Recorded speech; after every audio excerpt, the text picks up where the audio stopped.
महाप्रसादी का चमत्कार। नवल किशोर जी की स्मृतियों में से। तब मैं आश्रम नया नया आया ही था। बहुत दुबला पतला, दुर्बल और ढीला ढाला था मैं। अन्य सब ब्रह्मचारी महाराज जी की सेवा का अवसर आते ही दौड़कर उस अवसर को लपक लेते थे, पर मैं अपनी मंद बुद्धि और मंद गति के कारण दाबता ही रह जाता था। शायद श्री महाराज जी ने यह स्थिति देखकर श्री भूमानंद जी को संकेत कर दिया हो कि नवल को भी कुछ काम करने का अवसर देना चाहिए। श्री भूमानंद जी श्री महाराज जी के अनन्य सेवक थे। श्री महाराज जी के भोजन आदि कराने की सारी व्यवस्था उनके हाथ में थी। उन्होंने एक बार मुझे श्री महाराज जी के सेवा करने का एक उत्तम अवसर दिया।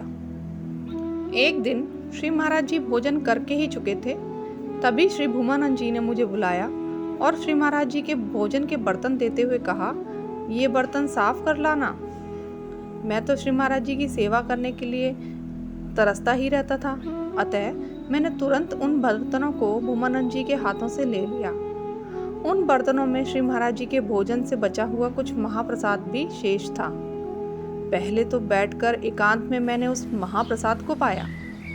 उसमें मुझे जो स्वाद मिला वह वर्णन नहीं किया जा सकता।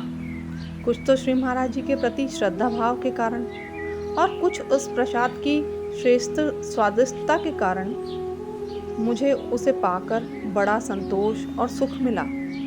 तत्पश्चात मैंने उन बर्तनों को पूरी सावधानी से मांजा, धोया और श्री भूमानंद जी को लौटा दिया। उस दिन के पश्चात भी मुझे अनेक बार इस सेवा को करने का अवसर मिला। मैं सदैव वही क्रम अपनाता था। पहले जो भी महाप्रसादी उन बर्तनों में मिल जाए उसे पहुँच कर पा लेना और तत्पश्चात बर्तन साफ करके उन्हें वापस रख देना। इससे मुझे चमत्कारिक लाभ हुआ। मुझ में असाधारण मेधा और बुद्धि और बल का विकास हुआ। मैं सब ब्रह्मचारियों के बराबरी का नहीं बल्कि उनमें अग्रणी बन गया। धन्यवाद। आपके सहयोग से गुरु महाराज जी के संस्मरण उनके अनन्य भक्तों तक पहुंचाने का मेरा यह एक प्रयास मात्र है। ओम ओम गुरु जी।